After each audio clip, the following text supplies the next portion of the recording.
Damned, ils sont de retour. 73 ans après leur création, revoilà Blake et Mortimer. 26e aventure intitulée Le millième bras du Mékong. Le blondinet, patron du MI5, et son compère scientifique barbu sont parmi les plus célèbres héros de la bande dessinée. Premier tirage d'ailleurs à 400 000 exemplaires, plus que pour un concours.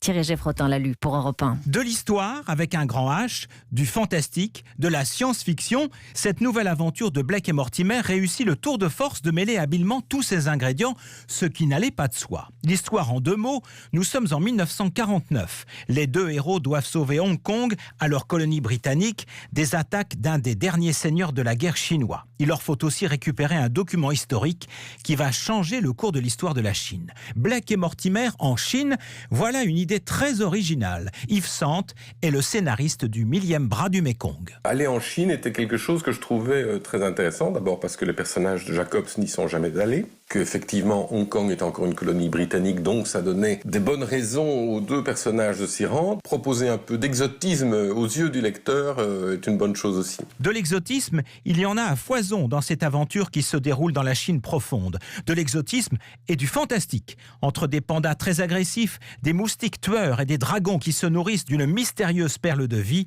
le lecteur va être servi pour son plus grand bonheur. Le millième bras du Mékong, 26e tome de Blake et Mortimer, qu'il sort, on va l'acheter d'ailleurs dès que les premières librairies sont ouvertes. Damned, c'est la fin du journal de Marion Calais. Damned en bon franglais. Bien sûr. Plutôt on dit damned. À tout à l'heure Marion. À tout à l'heure.